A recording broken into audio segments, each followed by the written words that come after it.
On Christmas Eve 2002, a quiet California neighborhood would become the center of a case that shocked the world.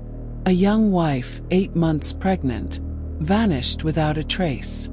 Her disappearance sparked desperate searches, tearful pleas, and a nationwide media frenzy. And soon, a husband's dark secret would be revealed.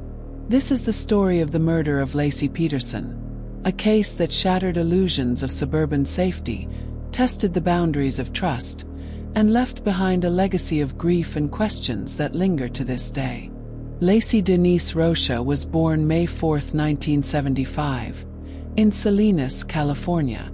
From an early age, she radiated warmth and kindness, remembered for her quick smile and caring nature. She pursued horticulture at Cal Poly San Luis Obispo, where she crossed paths with Scott Peterson. Scott was charming, ambitious, and outwardly dependable. Their romance seemed picture-perfect, and by 1997 they were married. To family and friends, Scott appeared attentive, while Laci seemed thrilled to embrace married life. In 2000, the couple bought a modest home in Modesto, California. Their Labrador retriever, Mackenzie, became their companion. Laci embraced gardening, decorating, and planning for the future. By 2002, that future included their first child, a boy they planned to name Connor.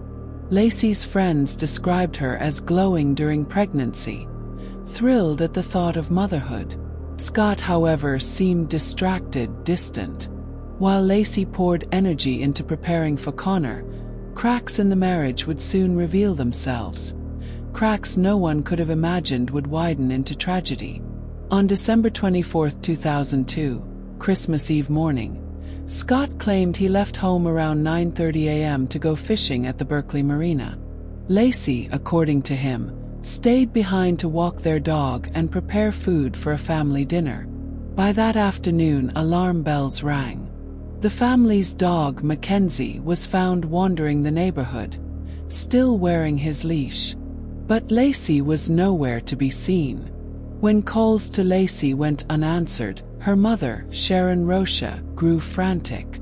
By evening, police were contacted. Inside the house, investigators found her purse, keys, and phone, items no woman planning errands would ever leave behind. Christmas came and went with no sign of her. Friends and volunteers organized massive search efforts, combing fields, rivers, and neighborhoods. Posters with Laci's smiling face covered Modesto. The case drew national attention almost overnight. Scott appeared before cameras, pleading for Laci's safe return.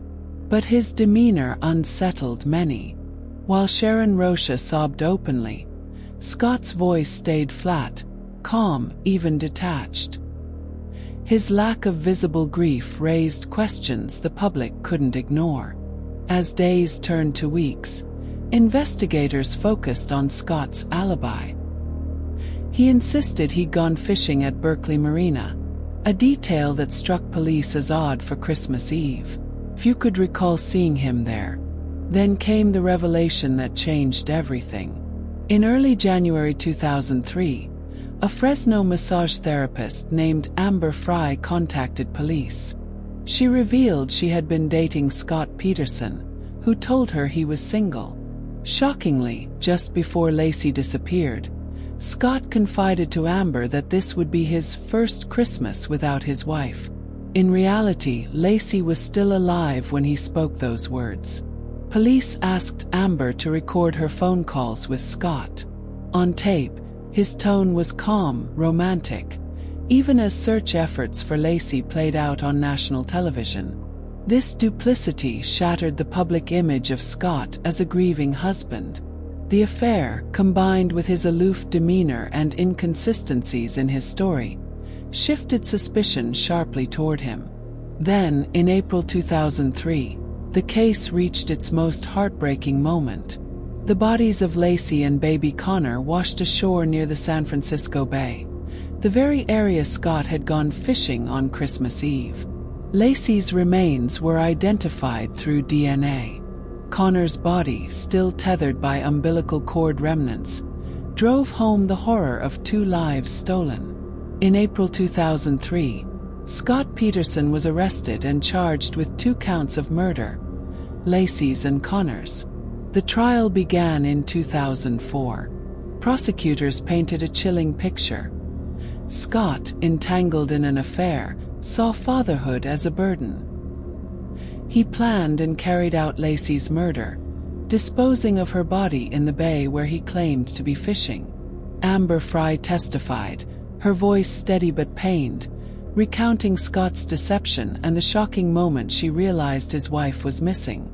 Jurors also heard his recorded calls, calm, affectionate conversations with Amber, even as search teams scoured California for Laci. The defense argued that police had no direct evidence tying Scott to the murders. No eyewitnesses, no weapon, no clear cause of death.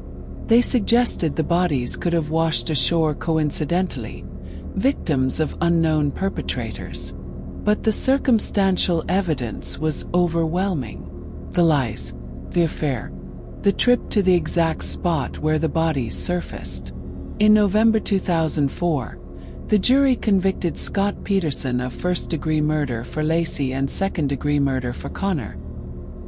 He was sentenced to death, confined to San Quentin State Prison. For Laci's family, the verdict was bittersweet.